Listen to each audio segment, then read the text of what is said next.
Hello there, it's a new month. Welcome to Prime Insights. Last week, yes, apologies, we didn't show up, but it's for good reasons, isn't it? Because all of us were in Goma together with the MP for the area, A+. Of course, you know that there was a beautiful partnership here at Joy Prime, the multimedia group, together with the MP for the area, a reason for which, of course, we had the opportunity to showcase that beautiful moment, display of culture, diversity, and I hope that many of you there within Goma and its environs really enjoyed the Goma Easter Festival or Carnival. And of course, many of our people were there. You saw the likes of Lexis Bill doing some leg work, some dance, and of course, many others who were also there to make the event a very beautiful one. So congratulations to the community and to the MP for the area. But we're back to business this week here on Prime Insights, where, of course, we often call it the battleground for ideas. You have the opportunity at home to join the conversations on national issues that trend throughout the week. And together with my in-studio audience and also our panelists, we are able to dissect all the matters that became topical throughout the week and then find the way forward in terms of our national discourse. So what's been trending? In the last 24 hours, clergymen appear to be unhappy with the government communications minister. That's Felix Owusu. He's been speaking on a number of issues, first starting with the fuel prices, which is on the rise, except to say that his comments on government's inability to push forward the passage of the anti-LGBTQ bill is becoming a bit problematic. He says it's no longer a priority for the country. But of course, what we have happening is that some of the clergymen are not happy about his comments. So exactly what did he say? How did he say it? And what's the kind of response that we're getting from across the country on this? And what's government's position actually on the way forward regarding this anti-LGBT pressure? That and more we'll be looking at this morning. So why don't we start off by listening to Felix Owusu on the government's position, perhaps, at least maybe it's at least generating some controversy, so we're not sure if there's any further commentary that will be coming on the back of it. But at least for now, he's been providing us with a sense of why government is not pushing through the bill. Listen. During my recent engagement with the World Affairs Council, that is not the most important issue we face as a nation. We're still grappling with the provisions of basic needs of education, healthcare, jobs, food, clothing, and shelter. Nevertheless, the private member's bill introduced in Parliament has sparked a complex and sensitive national conversation. Our position is guided by our Constitution, respect for human rights and dignity of all persons, and the need to preserve social cohesion. While there are strong and differing views within our society, we believe that these issues must be addressed through democratic processes, our core values, dialogue, and the rule of law. I'm also mindful of reactions from our international partners, including the recent developments such as Lincoln University's withdrawal of their honorary doctorate. These developments underscore the importance of continued engagement and mutual respect, and of situating our national decisions within our constitutional and cultural context. The NDC and President John Dramani Mahama must apologize to the Christian Council, the Catholic Bishops' Conference, GPCC, and all other ecumenical bodies, the office of the Chief Imam, and our imams, our Muslim clerics, traditional rulers, and concerned CSOs for the double standards and contradictory priorities demonstrated between the period in opposition and now in power. Additionally, we call on the clergy, our Muslim clerics, communical bodies, traditional rulers, the civil society organizations to call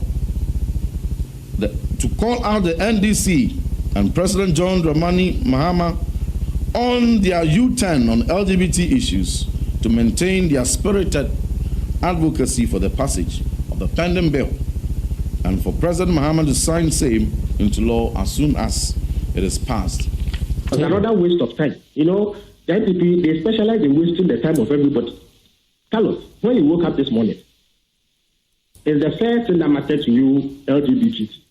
Was it not about how you are going to live your life today, how you are going to find food to eat, how you come to work, how to earn a salary, and how to make sure that ends meet. When you come to Ghana today and you list the issues that affect people, is that bill a number one priority of every Ghanaian? It is not. It does not mean that it is not something that will address when the time comes. That is what the president said. The president spoke with voices. And Carlos, you have the tape of the president when he went to Philadelphia. Indeed, that is the place where he made that statement. In his interactions with the CSOs, he only referenced that statement he had made. That the West and other partners continue to have pressure for this to be done. And he says that as a country, the things that matter the most are the issues that affect the well-being of the Ghanaian. And how does the president saying this mean that LGBTQ is not important? Which president swears an oath to become president, and the thing that matters to him the most is LGBTQ? Is it not about the welfare of ordinary people? How to make sure that education is properly financed? How to make sure that health is properly financed? How to deliver good roads? How to ensure that security is top-notch? How to ensure that electricity, water, job creation for the teeny youth who are unemployed? How can anybody see that these matters are not important? And that if a president says these are his priorities, then he has betrayed anybody. It simply does not make sense. Well, they're also calling on you to apologize to the clergymen what is there to apologize and women.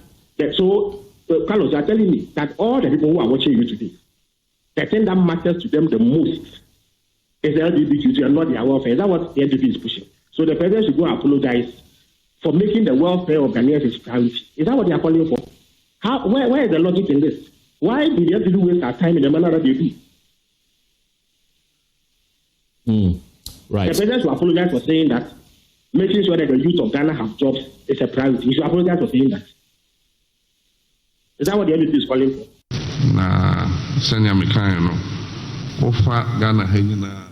Okay. There's a reason why I asked for that tape, because then it will provide us with a lot of context to understand what's happening and what was actually said as opposed to what is being speculated. So the comments are out. Look, lots of reactions. I'll start off in studio, but first let's get some of the reactions coming through. For instance, from the clergy. The Catholic Bishops' Conference are out already with a statement on this. I've heard the moderator or the... Yeah, it should be the moderator of the Presbyterian Church, or I think Presbyterian Church, Professor Jedu. He's also out with his position on that. But let's deal with the Catholic bishops first. Give you a sense of what they've been saying, and then as we go by the conversation, of course, we'll bring up some more reactions that are coming up to this. So you have that, or should be having that on your screens shortly, pointing to what exactly is that the concerns of clergymen are. Starting off with the Catholic Bishops' Conference. We'll get that for you in just a jiffy to give you a sense of what's happening. Okay, you have that now, the Catholic Bishops' Conference, pointing to what's happening. It's just indicating that the members of the Catholic Bishops' Conference, they are writing as shepherds of the faithful and as citizens deeply invested in the spiritual, moral, and democratic flourishing of our nation. They say that the voice of their pastoral guidance by scriptures is also led by conscience and some other factors. And they are going ahead to say that they are noting reports that the president, speaking at the World Affairs Council, made some comments, just as we pointed out to you earlier.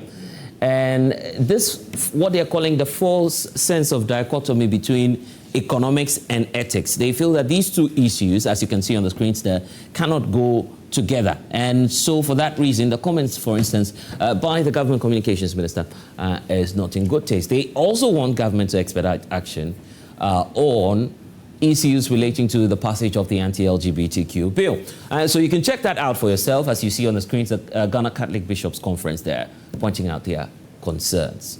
Okay. So yeah, that's why we're having the conversation. Let me just get right into my audience. Perhaps it will give us a sense of how Ghanaians are feeling about this whole thing. The Government Communications Minister saying that, look, if you wake up in the morning, the first thing you'll be thinking about is your job or your daily bread, right? So it shouldn't matter. Any takers? Thank you, Les, for the opportunity. I think that what the government the government spokesperson on communication is talking about. I agree with him in the sense that issues of LGBT is something that do not concern us. Okay. Someone having some unnecessary, it does not concern the government. It is not, or it shouldn't be a priority for the government. For the purposes of public education, when you read the Criminal Code Act, it talks about unnatural carnal knowledge. So in our constitution, LGBT is already criminalized. So I don't know why all these discussions should come at this time where there is huge unemployment, where we are facing cost of living. Why should we even be discussing LGBT issue when issues of, accommodation, rent, and other things, we are facing all this? So it is unnecessary.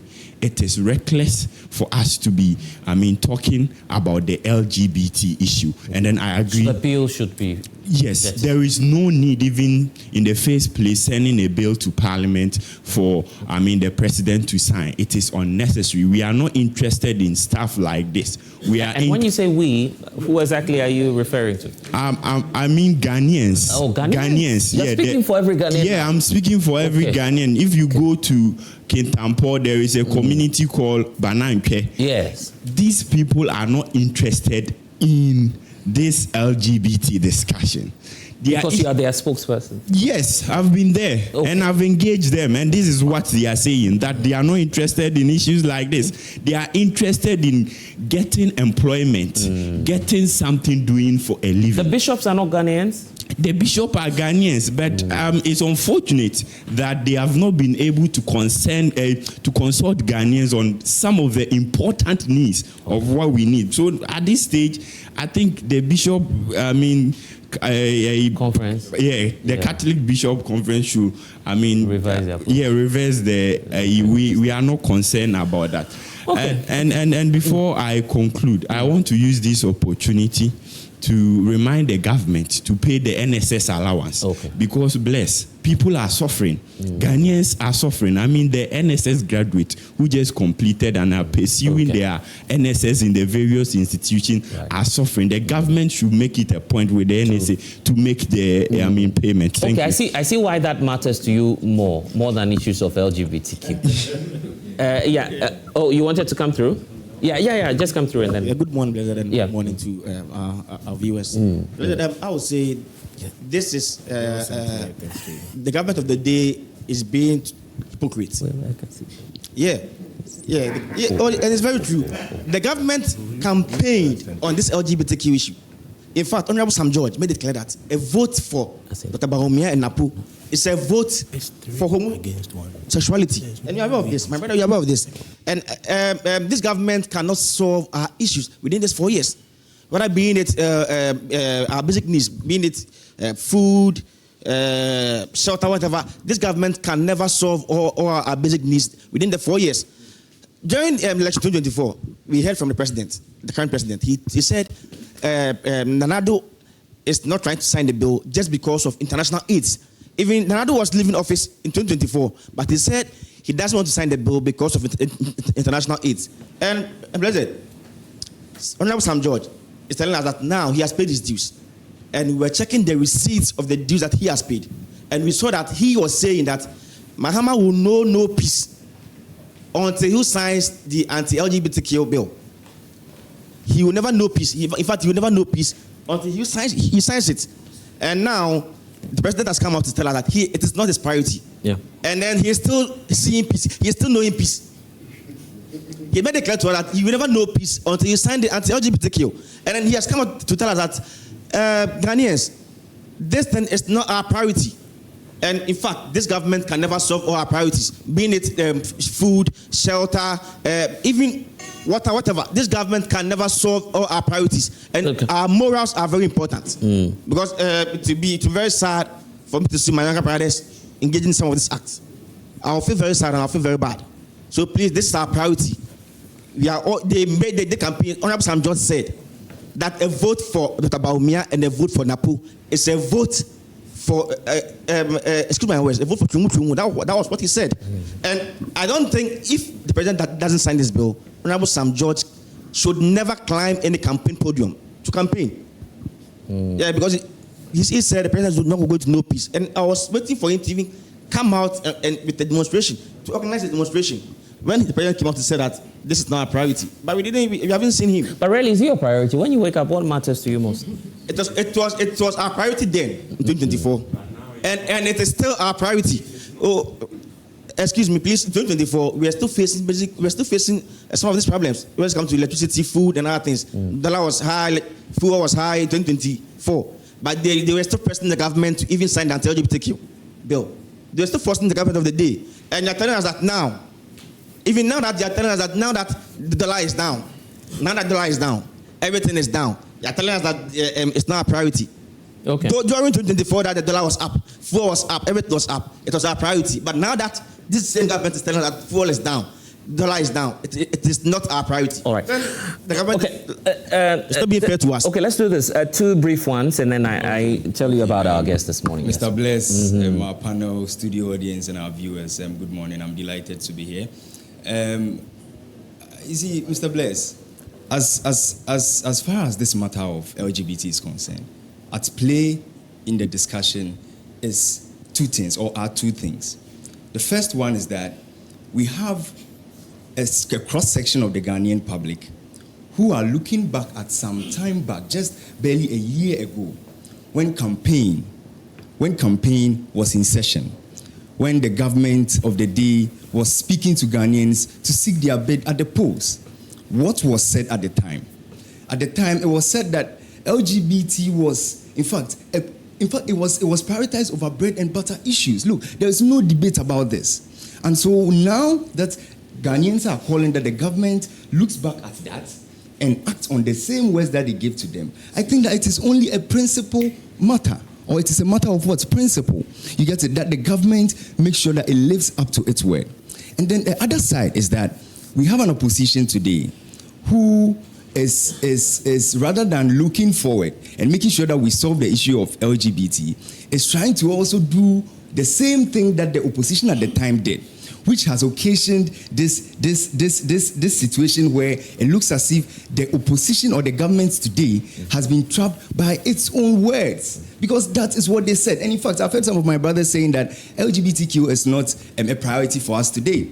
It is not just by word of mouth to say that it is not a priority. We have to use research to be able to tell. And what is the research? Afrobarometer did a survey in the heat of the campaign to assess the views of Ghanaians on what they think LGBT is to them. And how many people was it? 98. Right. Just a few shy of 100% said that they believe that LGBTQ is an important matter. So now that the government, and it's sad for me that a president who has gone home and has come back to government is the one saying this. I think that we should be able to learn from our mistakes. Right. Okay. You see, but finally is that let's look at how we can go ahead with this matter. It is very crucial. There are implications to it. Right. So let's see to it. Let me do this one. Probably should be the last, and then I tell you about my guest. Yes. Okay.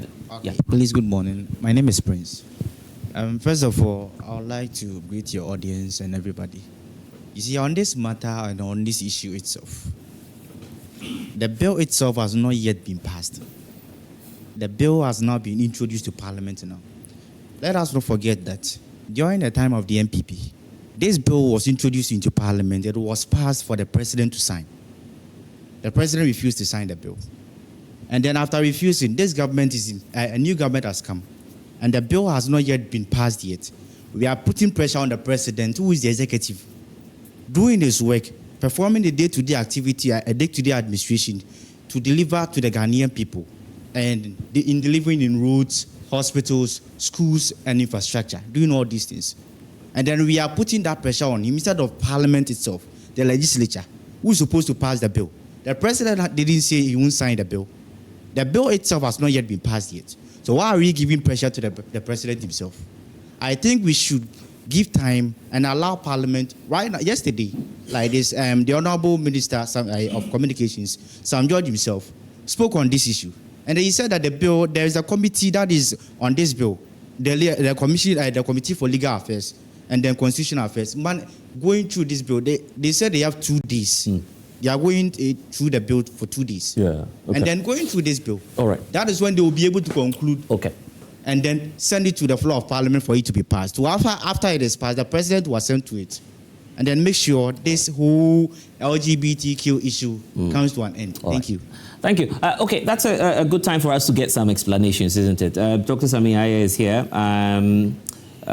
Presidential Aide, Office of the President. So fortunately, we'll be able to get a sense from Jubilee House and what they think about this as to whether or not it's a priority.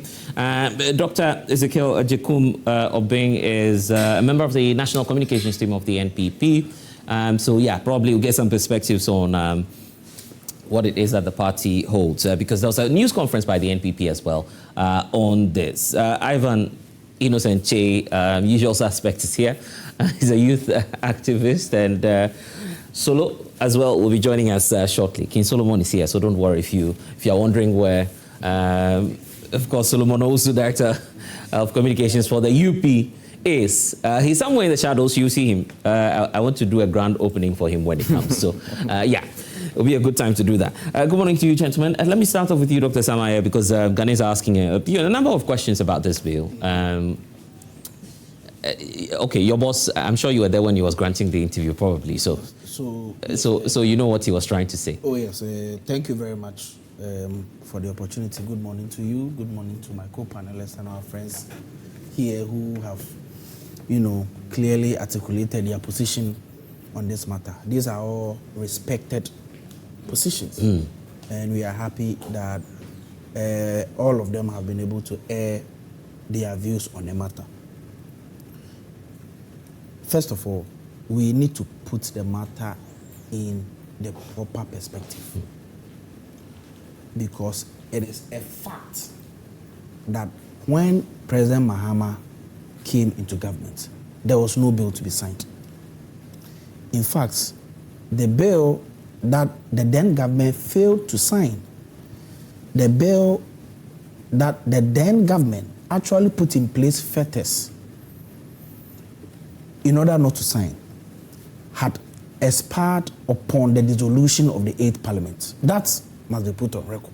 Indeed, we also know that the sponsors of the bill at the time are the same sponsors of the new bill, which the Attorney General actually brought into Parliament in August last year.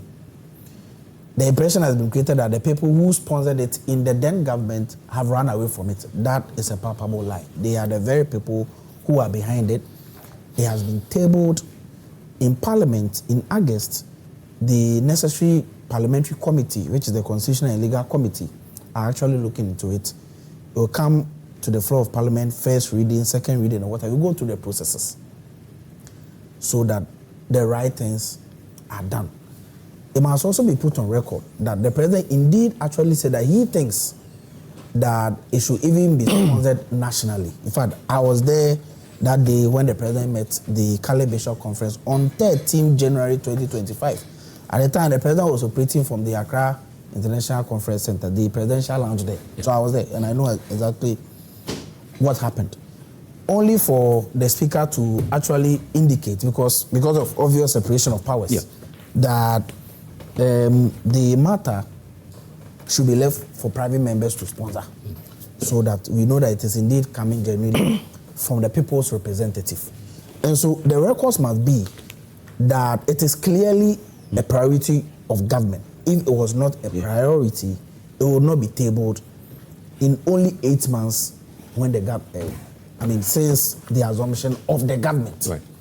Unlike what happened from 2017 coming, nothing was indicated until public pressure was mounted on the government to come forward from 2021. Even that, when the bill was passed in Parliament and that the president had to assent to it, we saw it. The presidency at the time issued a very bizarre statement stating that the presidency has taken notice of a legal suit against the bill, which at the time there was no legal suit in the court registry. There was no suit, there was no legal action in the court registry at the time the presidency letter was issued. That was clear fetters being put in place. That was clear shenanigans being put in place for the then government not to sign. That was what brought that pressure.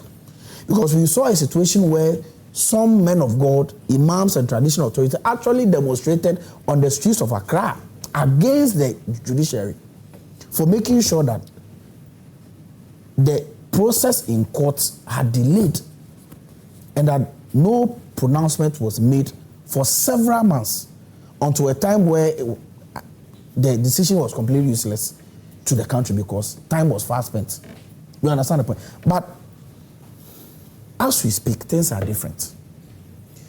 What is different? The difference is that the government has been able to put forward the bill in parliament. It is going through the process. There is separation of powers. There is no way the president can go and hold the speaker at the neck or the majority or minority leader at the neck to force them to do what they are constitutionally mandated to do as parliamentarians. Do you acknowledge the number you have? Do you acknowledge the number you have in terms of MPs in parliament? In terms of the two NDC MPs. I'm saying that. Yes. I'm saying that. We do not have a situation where the bill is on the floor and NDC MPs or MPP MPs have decided not to vote on it. We haven't gotten there yet. What I'm saying is that the bill has been sent to the necessary committee in parliament. They are doing their work. Have they come to tell you that they are done with their work and the speaker doesn't want the house to vote? I guess the challenge. I guess the challenge is not about the passage. But it's about in what? fact, nothing has started at all in parliament. The concern now is to have someone from the presidency tell us that it is no longer, quote, a priority. The president has so many bills and activities to do at a time. Parliament also has what they are doing. Let me tell you about the Hold on. No. Felix is trying to tell us that if the president is presented with a number of issues now, there is no bill in front LGBT would not be a concern to the president. No, see, we must be able to, decipher exactly what the minister said. The minister said that at the time, there was no bill in front of the president as part of the thing that he has to prioritize to sign or work on. That is what the minister actually said. And that's the context in which the minister was actually speaking. But the bill is a priority of parliament because it is actually in parliament. Is the bill a priority for the government? The president made a very big priority. Other than give us clarity on that. Is the bill a priority for the government? It's a major priority of the government. You understand the point? So when the government spokesperson says it's no longer a priority, how then do we explain that? Government has three arms. There is executive, there is judiciary, there is legislature.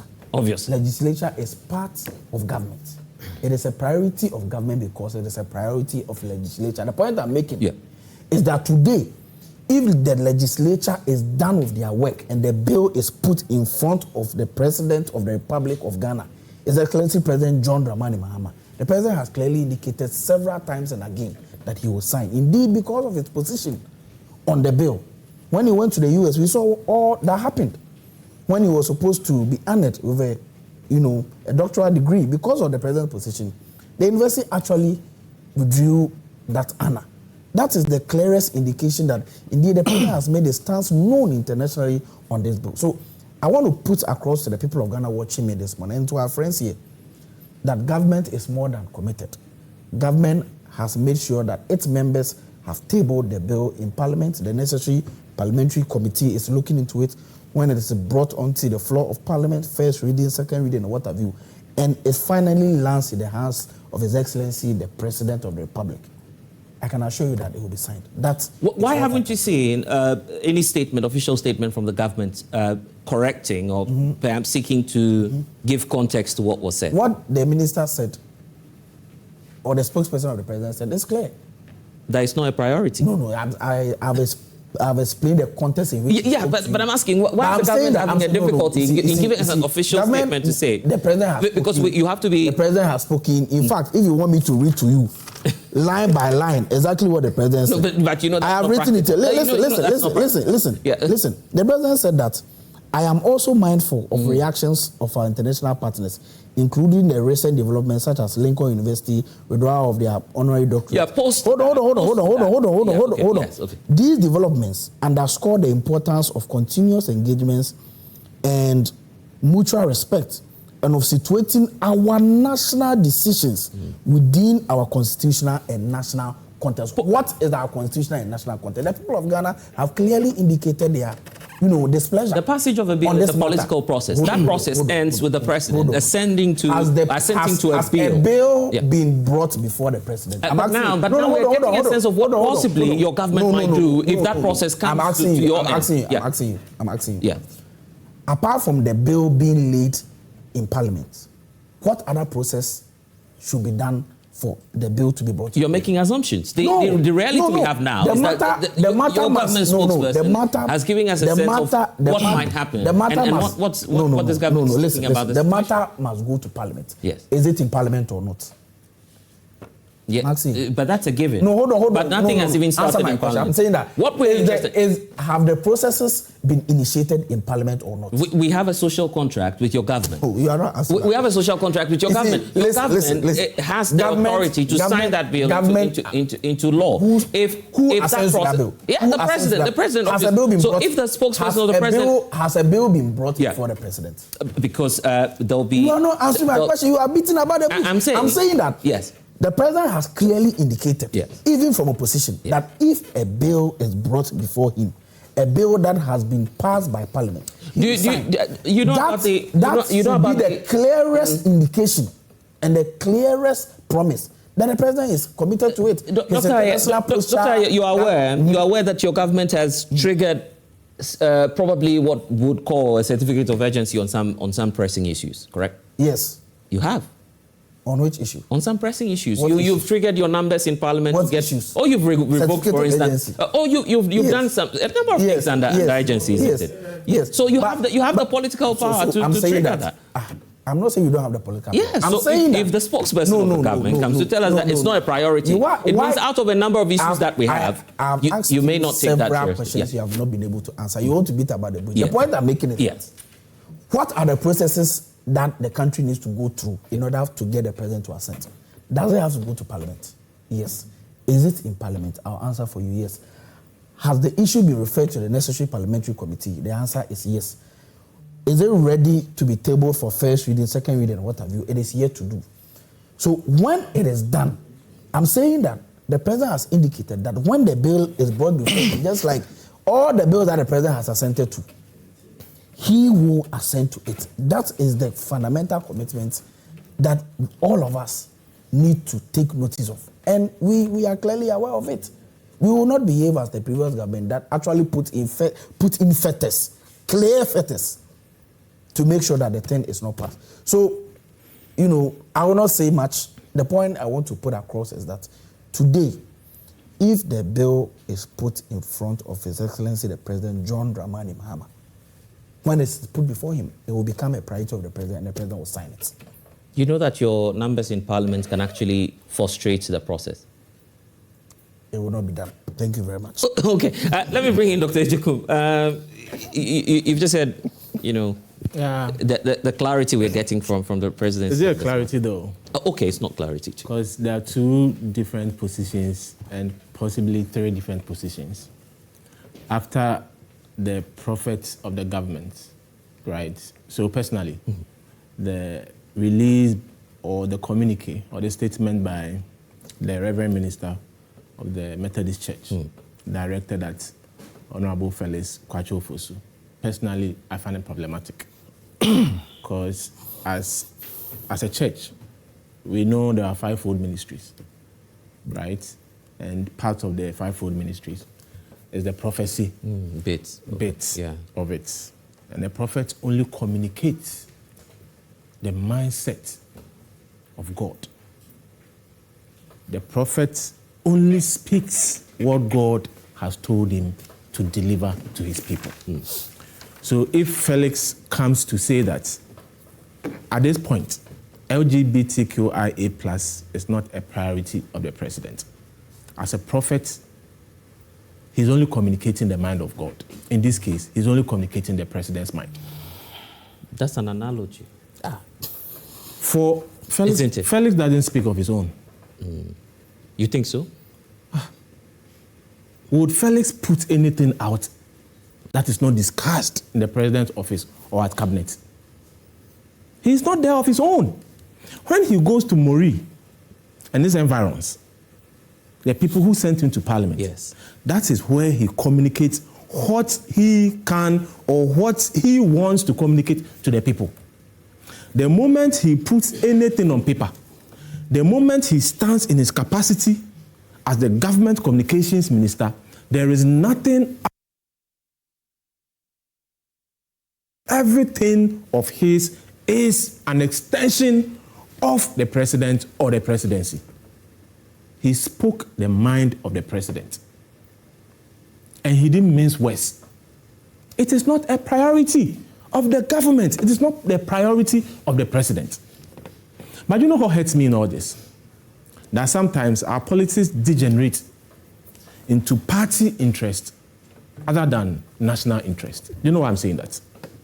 When the heat started coming on and videos of our communications minister started flying on social media, his defense was that he has paid his due to the NDC and the president. You mean Sam George? Very good. Okay. He has paid his due to the president and the NDC. So clearly, in other words, anything he did was not because of Ghana. It was all in the interest of the NDC. You seem to be making a lot of assumptions today, is it? If someone comes to tell you, if I sit here today and I tell Solo, when MPP wins, we are going to use 1 month to bang Galamsey. When MPP wins, we are going to do this, we are going to do that. Then MPP gets the power. And as an advocate and a voice of all the things that I saw right or wrong, as an opposition member, I get the opportunity. I have even bigger influence. And I'm unable to act on any of the things that I spoke against. All the assurances I gave Ghanaians, I'm unable to act on any single of them. At what point did the NDC say? Then I tell Solo that, yes, you can refer me all you want. At least I've paid my dues to Dr. Bawumia. But I'm saying that in this case, I've paid my dues. At what point did the NDC let me finish. promise? When I finish, you get what I'm trying to say. I've paid my dues to Dr. Bawumia. At least I've held him to become president. What am I telling you? That wasn't about you. I was doing it for Dr. Bawumia. I'm saying. I was doing it for the MPP. I'm saying in this context. Marry that with what the president has said. But I'm asking you a question. At the time the people were in opposition, if you just allow me. At the time they were in opposition, we still had issues with roads. We still had issues with education. We still had issues with healthcare. We had issues with youth unemployment, isn't it? But it became topical. The issue became necessary. It became a priority. And pastors were even assembled. And they laid hands. I'm sure they even poured anointing oil on our president. And our president stood before them, declared his faith as a Methodist member, invoking the tenets of Methodist Church. Assemblies of God. Assemblies of God. Invoking the tenets, the belief, the practices, and the faith of Assemblies of God. To tell them, as for me, I'm a Christian, and I will sign or make sure I sent to the LGBT. Let me finish. LGBTQI, whatever. I'm asking you the question that what can you point to prove to us now that the NDC indeed promised or made that campaign promise that they were going to pass an anti-LGBTQ bill? I will get there. The promise told us, the president told us, he's a member of Assemblies of God. And Assemblies his faith, of God Church, yes. His faith does not support homosexuality, isn't it? And that he would sign the bill. If in opposition, we were bedeviled with all these challenges we are speaking of today, yet it became necessary and topical and important simply because we wanted political power. We win the power. Use your influence, the powers you have today, the numbers you have in parliament to get us your promise as an Assemblies of God member, and you tell us that Ghana needs roads, Ghana needs schools, Ghana needs employment. So it is not a priority. Then you did not even have, let me finish please. You did not even have the interest of Ghana at heart when you're in opposition. The same way your minister also did not have our interest except to pay his dues to you, the president, and your party. Because our problems, you all did critical thinking, logical reasoning. But if you go to Legon, one of my favorite courses, please. Yes. One of my favorite courses at Legon was critical thinking and logical reasoning. Obviously. I don't have to tell you in verbatim what I want to tell you, but for you to decode what I mean. But what I'm saying that when people were demanding the sector minister to come and answer to the promises and the things he said, he said you can bring the videos all you care. At least he has paid his due to the president and the NDC. What does it mean? I'm saying that in what does it mean? What does it mean? Yes, but can I come in with the question? I'm saying that in the context of rule of law, then if we're applying that to logic, what you're laying emphasis on what's not been said. So that's and I'm saying that as someone, I've given you the evidence. I've given you the evidence. I've given you the evidence. And as someone who has sat. No, so just tell me, where did the NDC say? NDC doesn't need to tell you. Social contract. NDC doesn't need to tell you. Why are you warning the host? NDC doesn't need to tell you. NDC doesn't need to tell you. They don't have to tell us. They don't need to tell you. How then do we form that social contract with in critical thinking and logical reasoning class? I get that. UGRC 101. Yes. For someone to tell you something, the deductive and inductive reasoning points to the fact. But I'm asking the people made it a priority. The people make it a priority. Or what's not being said to you? Was it a priority in opposition to the NDC? So what I'm asking you was it a priority? It came to the president. Was it a priority to the opposition then? Not Akufo-Addo. There's a reason why he's out of office today. There's a reason why Ghanaians voted the NDC.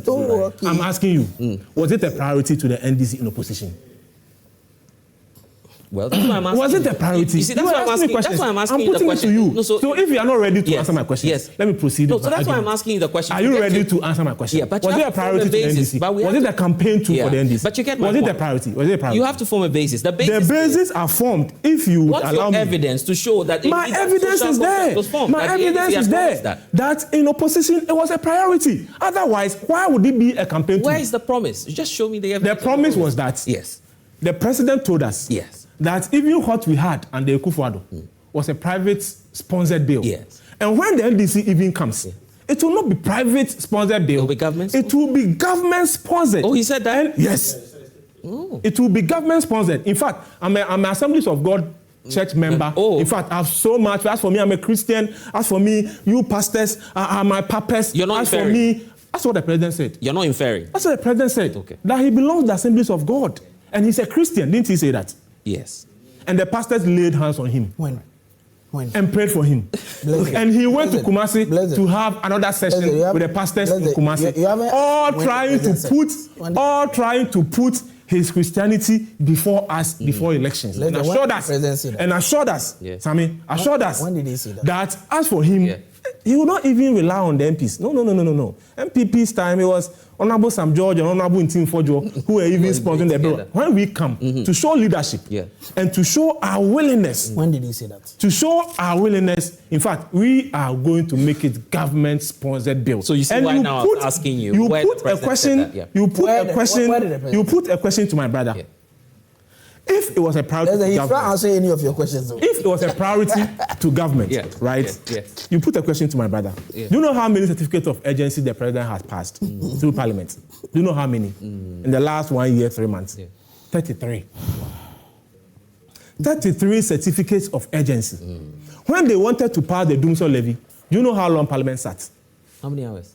Parliament passed the bill for Doomsday levy around 1 to 2 a.m. It was a priority of the government. That when you wanted to impose an obnoxious tax on Ghanaians, you saw the need to go under certificate of urgency, got the bill to Parliament, tasked your parliamentarians to stay in Parliament.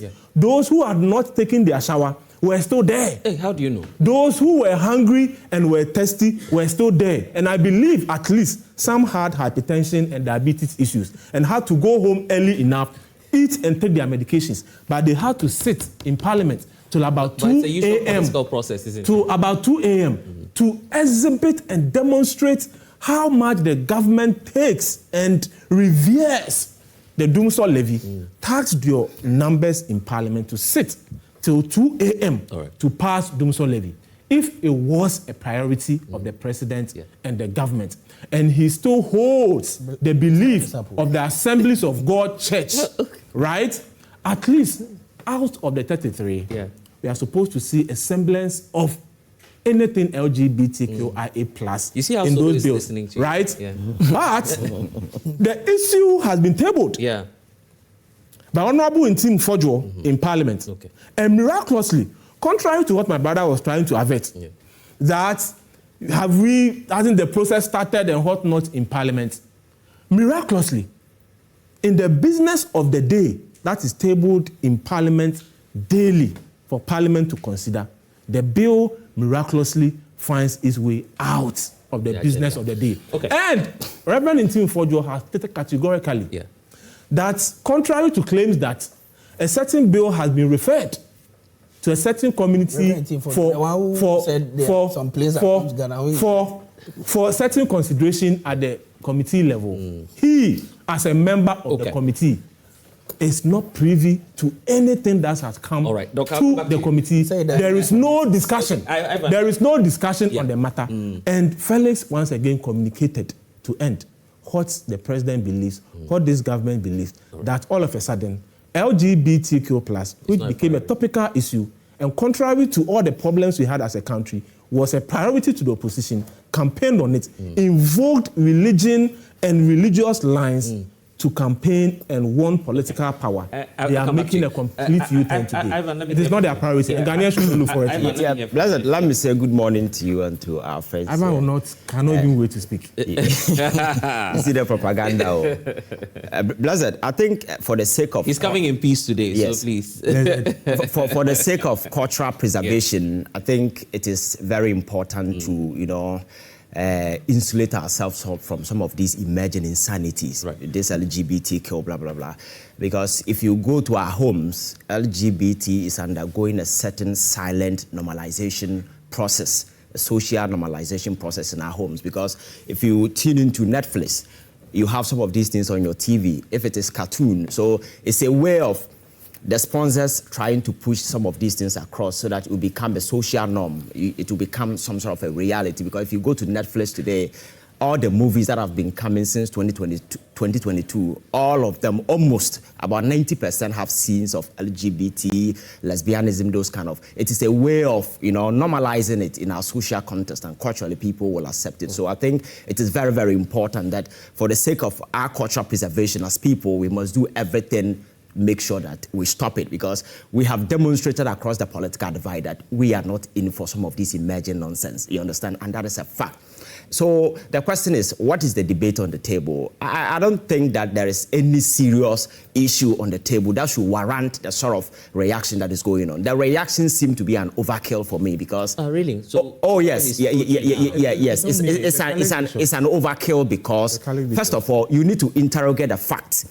Because the fact must always synchronize with the sort of debate and the discussion that is going on. But there seems to be some sort of a disconnect in this particular regard. First of all, the MPP staged a press conference and admonished the president to sign a bill.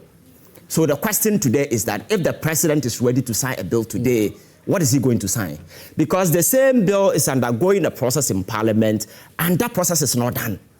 Parliament as an Parliament... Is that not a veil? Is that not becoming a veil? No, it's not a veil, because if you understand governance and how bills do emerges, they always go through parliamentary process. So once... Nobody is doubting that. It can be as fast as 1 hour. But my point is, now that the bill has not matured, what should the president sign? A Quran or a Bible? You understand? The bill must mature, being transmitted to the president. If it goes to the table of the president and he decides not to sign, then we can legitimize our argument and say, hey, the thing was on your table, you campaign, failure to sign will be a sort of debate that we can have. He just told you that as many as 33 certificates. No. You see, that's why I don't know if you paid attention to the beginning of my argument. I'm telling you that the sponsors of some of these things have deliberately, culturally trying to normalize it within our homes. There are several other portions that we are overlooking. We can come out with LGBT law, you can't do this, but does it take into consideration some of these things on our screens? the cartoons emerging? Does it take into consideration? So we need to properly walk through the bill, meticulously situate in the context that will fit our cultural sort of this thing. So that you're we saying want, that when it comes to only the case of the anti-LGBTQ bill, we shouldn't rush it. No, that is not what I'm saying, because I'm not part of the parliamentary process. You understand? There might be reason but that's for what this. You're saying, no. I'm saying that because over the years, I've been a strong advocate. For instance, what more work would we need if there's by the legal implications, a law is dead, or it is dead or expiring with the previous parliament, right? That's fine. But a lot of work has gone into that. We can just go back and pick that document and apply it today. Yeah, it's possible, but I'm saying that it depends on, you see, you need to go through a normal process. Yes. Whether the bill has been done or not, you must walk through that fine line of a process that is often done in parliament, just to make sure that it goes through the process, matures, and then transmitted to the president. So my point here is that until that process is done, because yesterday I listened to the Speaker of Parliament and he made some revelation that they are working on the bill. The bill is not ready. And once the bill is not ready, you cannot transmit to the president. And has the bill been transmitted to the president and he has decided not to sign, when we get to that point, the MPP's press conference can be rationalized within that particular context. But until that, this particular press conference becomes some sort of a useless political undertaking. That's how I see it, because what is he seeking to achieve? Asking the president to sign a particular bill. The question is, what bill? Were you in this country when Sam George was holding press conferences? Oh, yeah, definitely. But the position hasn't changed. But that wasn't a usual. I am saying that sitting here, I want that particular bill to be signed. Yes, but I'm saying that then it wasn't a useless or fruitless. No, I'm saying that at the time, the bill was done, was transmitted to the president, and they used certain games to obstruct the process. Started even before the transmission. No, during the debate, I think they were back and forth with the process. With the process, you understand? So today, I was expecting the MPP to be able to make some revelation that the bill undergoing that process in Parliament, maybe there is a certain deliberate attempt, to sweep it under somewhere. If those revelations have been made, then we can have a genuine concern. But now the process, the bill is undergoing a process. There hasn't been any deliberate attempt to stampede or block it.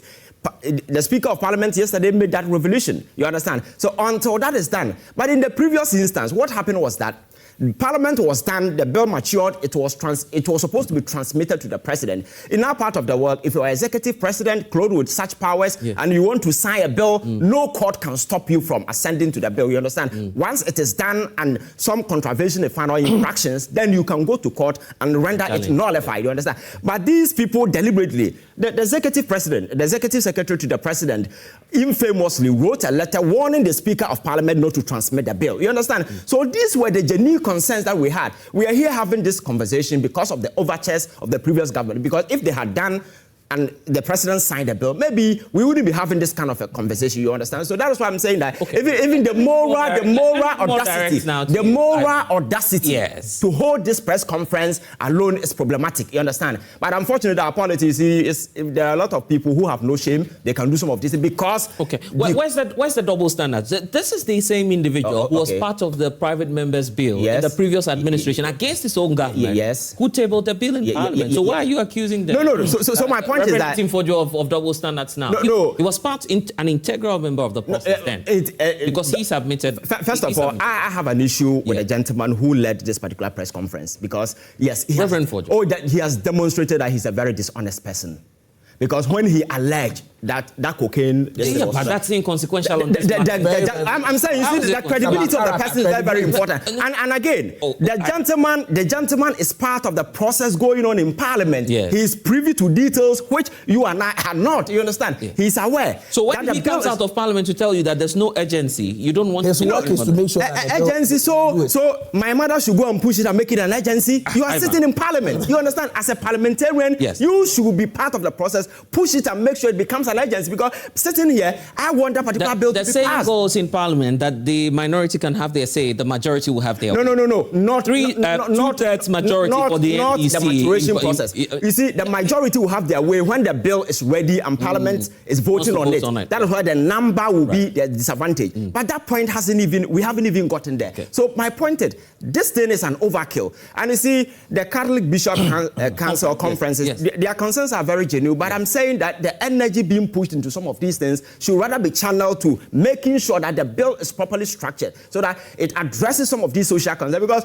I have listened to a lot of debate going on. Nobody has availed his mind to the cartoons, to the Netflix videos and those, because these are the incentives that will push people into some of these pedals, you understand? So we need to take our time, hasten slowly, but this emotional overdrive that everybody's... Emotional? Oh, yeah, emotional overdrive, because the bill is not ready. If the president decides to sign it today, is he going to sign daily graphic or what? The bill is not ready, you understand? So I want the process to be speed up, you understand? And Reverend Ntim Fojo and his team, this is an advantage for them. They should even push pressure, make sure that the bill matures. Once it is transmitted to the president, then you hold him by the neck. If he doesn't sign, then you get him, you understand? So I think we need to take our time. You see, we need to understand that aside everything that we are doing, people are also watching everything, because my concern is that if a young person out there sitting home and watching what is happening on our political landscape, the question is, what is that young man learning? Because the level of dishonesty, the double standard, everything is too much. And again, let me lend some credence to Ntim Fojo for leading and being consistent on that project of anti-LGBT. He's a very dishonest person. And when he was called to come and defend, he was running away. It's such a cowardice position. You cannot be trusted. Okay. And last one. Yes. The position, the president comment that it is not a priority. I think that has to be contextualized, you understand? Because President Mahama was denied a certain honorary degree because of his public position. So it cannot be said that the president is for LGBT. That is a demonstrable fact. So to say it is not, how do you call it, a priority, the president is somebody who deals with thousands of documents on his table. And until the bill is transmitted and comes onto his table, it cannot be a priority. So it is not being a priority is different from not being important. That distinction has to be made. You understand? That's why I'm saying there are a lot of emotional overdrive in this conversation. If you're able to situate this in a context, maybe you can have some understanding. You priority understand? And importance. Yes. A solution matters to you. Priority and what? Importance. Solomon. Oh, blessed. Let me greet you this morning together with my brothers in studio.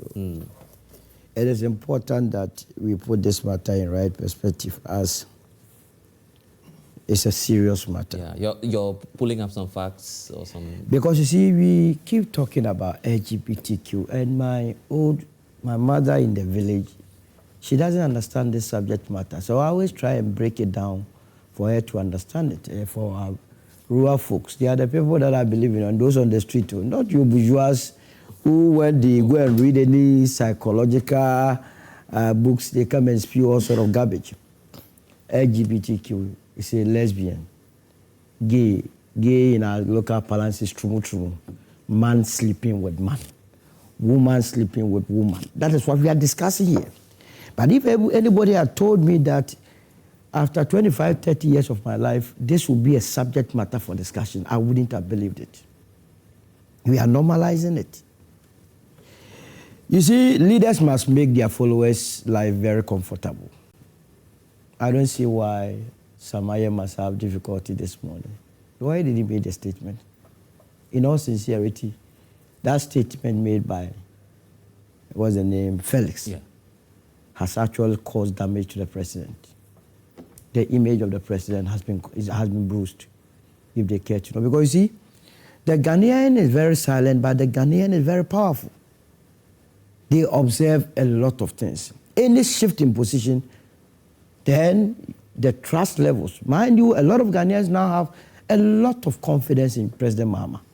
So that statement that is not a priority has actually caused some damage. You feel he should be apologizing? He has to. The president must come out clearly and say that indeed it is not a priority, so that we deal with it mano a mano. It is not a priority. What are we talking about? You just heard Ivan say that, publicly speaking, the president has suffered because of his position on this LGBT. You see, even the timing of the statement is even wrong. The man had been denied a so-called honorary degree. What was that going to do to it? That Lincoln. Lincoln, so what? There is a Lincoln University behind you. You can be given those honorary degrees. What do we do with it? People go to Yale, Harvard. Why did Kedofurata attend school? They go there and come and do all sort of nonsense in our economy and say, Lincoln. What is Lincoln? So against that backdrop, if a statement comes in the posture or nature of it's not a priority, then people feel that you want to appease or kowtow to the crimes and caprices of those institutions. That's why you're making this statement. So for me, it was needless, and that must be condemned. And the president, together with this administration, must be told at all given time that it remains a priority. It is a priority for you? It is a priority for me. It must be a priority. It's a priority for my family. I don't know about the rest of you. Yes, but he asked the question, if you wake up in the morning, what will be the first thing on your mind? It's about... You see, he talked about health being a priority. Is that not the case? And the LGBTQ obviously has health component. The economy also. No, but the health component, if people, men are going to sleep, the ramifications of it will feed into your health budget. So it cannot be something that will be isolated from the general well-being of the economy. It's very important. You understand? And when you make such statement, remember the majority, they also listen to the president. The majority in parliament. So that statement would feed into the narrative that, it's the reason why parliament is not even fast-tracking the whole process. You understand? Which may not be the case. So for me, that statement was needless and has battered the image of the president, and he must, as a matter of urgency, find ways of trying to atone for that sin. Because you see, when I come to Ejekum, so how are you going to redeem that? Don't come to me. Yeah, you'll come to me. Oh, I'll come to you definitely. But how will you redeem that? If you he has to come and clarify that the priority. So the president himself. The president himself. He has to. Not Felix. No, Felix. That's why he said at the point. Samuel was saying that it's a priority. Going against him in his boss position. He says, because you see, it cannot be a position that he will be articulating. And I will be very surprised. Because I have been in opposition with him. I have been on a number of platforms. And one of the things that you must always keep your eye on is to be consistent. You understand? It was not good yesterday, and it cannot be good today. And the president at all material time, up to this day, nobody has faulted him for not passing the LGBTQ. Because the document has not gotten to his desk. Yes. But if he himself come out and say that it's not a priority, then it becomes a problem. That is why I'm saying that the president must come and tell us. Redeem himself. It's very important because propaganda and perception is all politics is about. You see, in the case of President Akufo-Addo, he made his position known to everyone. Everybody in this country. Oh, he did? Oh, on Al Jazeera. He didn't even speak in Ghana. He said it was bound to happen.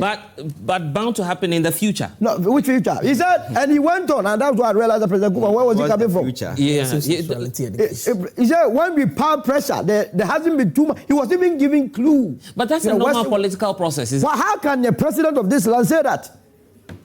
You go and sit on Al Jazeera, you are pleasing the Western world that it was bound to happen. The pressure was that low. They must increase it.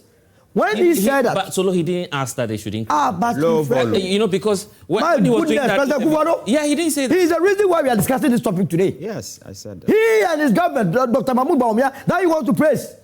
They are the reason why we are where we are today. After that, what did we witness? We had an advocacy center, resource center for LGBTQ opened in this country. The Australian ambassador had got the nerve. The previous one, not the current one. They all think alike. Yeah, okay. But the previous one went to the Speaker of Parliament to even further the discourse that, look, LGBTQ was a matter that the country must adopt. And Speaker Bagbe told him that he was not going to be accepted. I don't know why Speaker Bagbe is also of late quiet on this matter. You understand? So that was when Ghanaians became alarmed about the situation. Remember the post situation that we were discussing, where they were trying to push those sexuality education here and there. So the MPP must be the last political party to be talking about it.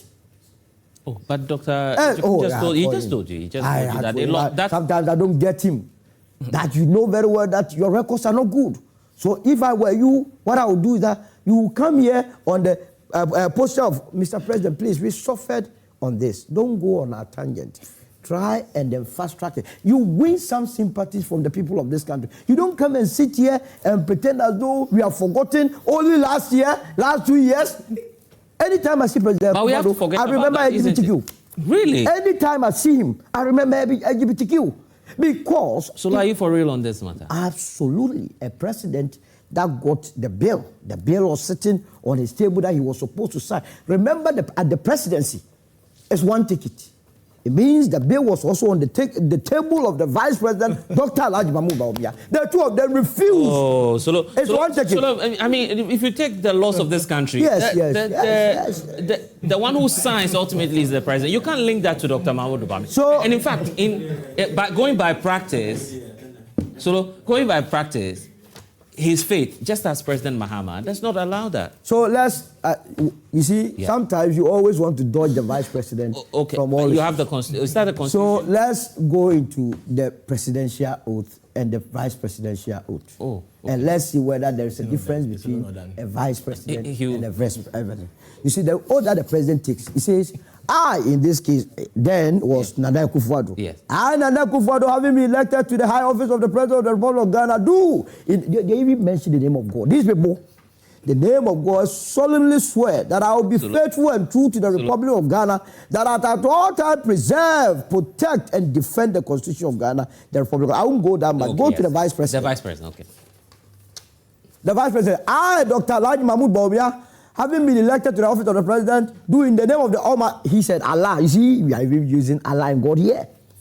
So I will affirm that I will be faithful and true to the Republic of Ghana. The two of them, what's the difference? They swear one oath. And it is the reason why no vice president's face appears on a ballot. So that when whatever is attributable to the president, you share the same glory. We are trying hard to link this to Dr. No, Dr. Mahmoud, very much, no. During those days that the bill was on the table of Nana Akufo-Addo. Nana Akufo-Addo traveled like 2 weeks in those occasions. Anytime a president travels, it's the vice president that acts. The vice president became president, and it was still there. He didn't sign. But you can't sign. I mean, what power? No. If you're acting as president. No, when the president is not there, he acts as the president. He chairs cabinet meetings. Yes, but you wouldn't have had the capacity. What are you talking about? So as for the MPP, the Lee said about them, they legitimize and weaponize LGBTQ. And they must be the last people to be talking about this. Bless, yes. And you see, you wanted to come to and I agree with Solo entirely. The problems we are facing today because of LGBT. It's made your work so easy for you. No. You see, I've always stated you see, sometimes we must be morally careful in our society. When you know that you are the reason why we are where we are today, you must not come and sit on TV like Ezekiel has done and pontificate as if you are the best thing that has ever happened. But you have the political power. Listen to me. Yes. Do you know that the Supreme Court doesn't sit on Friday?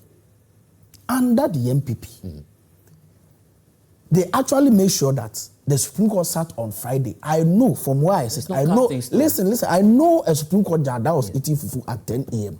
on Friday. He was called to come to the Supreme Court by 10:30 to come and hear a case that was brought forth. What you're saying is by Afenyo Market. No, you have evidence to prove. Yes. He was eating fufu. But it's not casting stone. They called him that. Listen. They called him that Afenyo Market had brought a case. Yes. So he should come and sit on it when the Supreme Court doesn't sit on Friday. Yeah. But when it comes to issues of LGBT, the former Chief Justice who has been sacked, the one who has been sacked, make sure that they never sat on the case. Dr. then I'm applying when a frivolous case was brought. I'm applying that same analogy to what you're failing to do. Let me make my point. As a government, I'm saying that you also have the power, the political power to act now. Listen, and we are acting. I'm saying that we had every opportunity to pass this stage. Yes. Every opportunity. Yes. They didn't do it. Now the very members of when we were in opposition, we made sure that the bill was sent to the president. Yes. We made sure that it was sent to the president. The president didn't sign. Now MPP is in opposition. Instead of them to put pressure and make sure that the bill actually matures, they have left the parliamentary chamber. They are standing outside holding press conferences when they are the ones supposed to sit inside and make sure that the bill matures. And now they turn around to come and blame everyone apart from themselves. That we should make sure that the bill is signed. When you know that the president does not even have any bill in front of him. You understand? When you were in opposition, you were mounting pressure on the government because you didn't have the political power to do anything. Do you have the political power? We have the political power now. That is why. Why haven't you passed? We have the political power now. That's why just when we came into government, yes, we have been able to table. You have the power also for certificates of agency. You are not triggering that. You are, and I heard him comparing certificate of agency on D levy to an LGBTQ plus matter, which involves people's human rights, where people can actually be arrested and what have you. You cannot just do that. It needs to go through the processes. It needs to go through the necessary consultation so that every other matter is captured into it. So that comparison. Listen. Respecting the rights of people. So that comparison. Listen. So that comparison is a completely baseless comparison. Yeah, but I'm asking. Listen to me. I have told you that. When President Akufo-Addo issued that bogus statement from his president through the executive secretary, there was no court case. But I'm saying. There was no court case. There was. The date for which there was no court case. There was no court case. The president is not barred from signing. Yes. That he signed it. There was no court case. Nobody must. He lied to this country that there was a court case because when he was issuing that statement, yes, Richard Sky was also in his office. They were planning to send the case to court. He even exposed Richard Sky. Yes. But you have not this before they sent to court. So they put in all the machinations, all the shenanigans, all the fetters to make sure that the government escaped from that. Now they have turned around and blaming the NDC. But I can assure you, just like the president has indicated, that when the bill is brought to him, he's going to sign, and we should have respite in that. The burden is now shifting onto you. Anyone listening to us should weep wherever the person is. And I feel so sad this morning. It's been a while I triggered my emotional senses. Wow. But this morning, my emotional cortex. It's not working. A party that used God to campaign on LGBTQIA+. A leader and a government that said, as for me, me a Christian. As for me, I'm a Christian. As for me, I attend assemblies of God. So when I come, I will not just allow Honorable Sam George and Honorable Intim Fojo to even table any motion in Parliament. My government will lead the bill. Is that what President Mahama said? He said it will be a government-sponsored bill. Did he say it? I have, in fact, my producer is telling me that he has that video. It will be on 13th January. 2020. Thank you very much. Yes, that's what the president said. Thank you very much. But the speaker told I kept quiet. On record to say he actually advised the president. I kept quiet. Exactly what happened. The president who has given us his word had already declared his religious position, invoked, assembled all the top men of God to pour oil on his head like Moses, draped through his beard. We have the video. Do you want us to draped? Please. I'm comparing him to Moses. Like Moses. Please. I said oil poured on his head, and like Joseph made reference to Moses, draped through his beard, on his chest, through his toe, right, and evoked Christianity and tenet of Christianity. Dr. Ejekum, you know that. And promise. I likened it to Moses. To say that the anointing ran through his face and got onto his toes. After telling us that, as for me, I'm a Christian. Yes.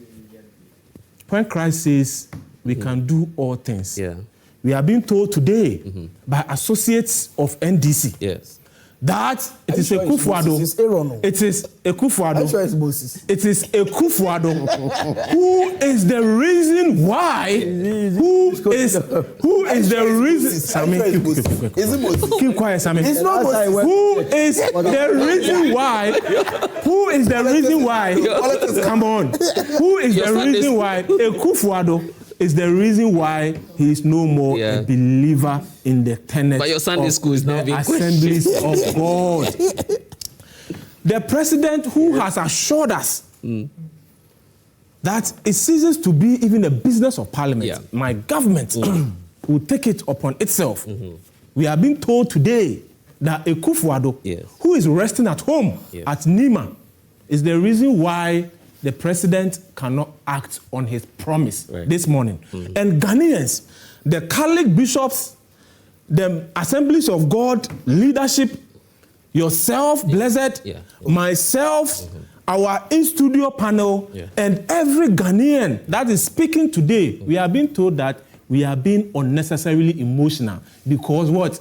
The bill has not gotten to the president. So anyone who thinks, like the MPP and our press conference, anyone who thinks like the Catholic bishops, anyone who thinks like the 93 to 98% of Ghanaians who believe it's a priority. We have been told by associates of NDC today that we are being unnecessarily emotional. When the same people, as you rightly put it, before any bill was even considered, had mounted pressure, it was seen as a necessary thing. Today, associates of NDC telling us today that any Ghanaian who has issue, let me finish. Any Ghanaian who had issue is being emotionally unnecessary. Just to finish. No. Solo mention of Bawumia, and it's very clear. Yes, Solo mention of Bawumia. I understand my brother Solo. That even if we are discussing why Hamatan was not in full effect in December, right? Because of my brother Solo would make sure he links Dr. Bawumia to Hamatan, right? That at no point in time, did any bill get to Akufo-Addo's desk. At no point in time did any bill get to that Dr. Bawumia's desk. He is not the president. The bill did not even get to Jubilee House, let alone land on the president's desk. And that is the fact. Blessed, I think, you see, we need to situate this conversation in a proper context. Until that is done, we cannot elicit the proper response we seek to aid us to, situate this whole thing in the context that would help all of us. You see, this desperate political equalization attempt is robbing us the quality of political debate we should be having on matters such like this. You see, they did it to us, so we too, we are doing it. If you are not careful, you may find yourself in the political gutters. But unfortunately, the consumers of current political dispensation, the young people coming, are very assertive. They are very rational. They dissect issue. They understand. So I would suggest that this they did it to us. We are doing same to them. It's not a sort of knowledge. Is that the case? No, that is the case. I told you that Fojo has been consistent. No, he hasn't. Let's say that guy is not trustworthy. Let me put it on record. He's not trustworthy. So for him, let's put that particular thing on record. But you see, the consumers of today's politics are very rational, very articulate. They want to understand. So it is better not to peddle that narrative of seeking to justify because they did that. Because the fact of the matter is that today, nobody in the NDC can come forward and say that LGBT is not an important issue. Nobody, not even the president. You understand? That is why today the bill is in Parliament and they're going a process. You understand? Political communication, the context and how people understand is a different thing. But I am not sure that if you put Felix on the phone today, he will tell you that LGBT is not important. It is. That is why it is on the, but in the context that it is not on the table of the president, it will not be the presidential priority at the time to sign. You understand? But that does not underscore the fact that LGBT is not important. You understand? So that is the sort of conversation that we need to have. But this desperate run around seeking to score certain cheap political I think you should be mindful of what is happening out there. You understand that? You won't win any political games.